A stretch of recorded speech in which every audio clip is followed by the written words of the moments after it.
Physics हमें ये बताती है कि अगर हम किसी भी पार्टिकल से या किसी भी ऑब्जेक्ट से डिस्टेंस बढ़ाते हैं तो उसका जो इफेक्ट है वो कम हो जाता है। जैसे कि अगर हम मैग्नेट से दूर जाते हैं तो उसका मैग्नेटिज्म कम हो जाएगा।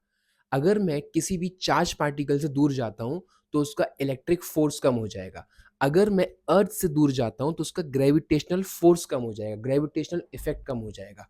अगर तुम 10th और 12th के सिलेबस से दूर जाते हो तो बोर्ड एग्जाम में तुम्हारे मार्क्स कम हो जाएंगे और पापा की चप्पल पड़ेगी। लेकिन गॉस का एक एप्लीकेशन है जो कि थर्ड एप्लीकेशन है, electric field due to infinitely charged plane sheet.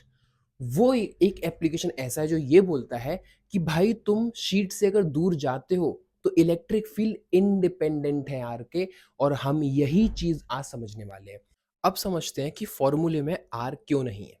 तो सबसे पहले एक चीज समझो, किसी भी फॉर्मूले में अगर आर है या आर नहीं है वो डिपेंड करता है कि कोई भी जो एनर्जी निकल रही है किसी एक पॉइंट से वो कितना उस एरिया में फैल रही है।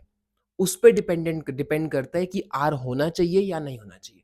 फॉर एग्जाम्पल, जैसे कि एक तुमने चार्ज पार्टिकल पढ़ा होगा कि हम इलेक्ट्रोस्टैटिक में पॉइंट चार्ज कंसिडर करते हैं, और वो जो पॉइंट चार्ज है उसका जो इफेक्ट है वो F is inversely proportional to 1/r² होता है, जो हमने कूलम्ब्स लॉ में पढ़ा हुआ है। मैं कहना ये चाह रहा हूं कि अगर एक चार्ज पार्टिकल है तो उसकी जो फील्ड लाइंस है वो पूरे चारों तरफ निकलेंगी, मतलब वो फैल सकती हैं। ठीक है।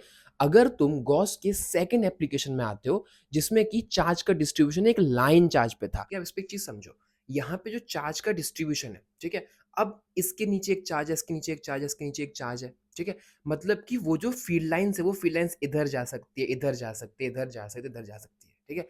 लेकिन चार्ज जो सिंगल चार्ज है, जो स्पेस में सिंगल चार्ज रखा है, उसके आसपास कोई चार्ज ही नहीं है।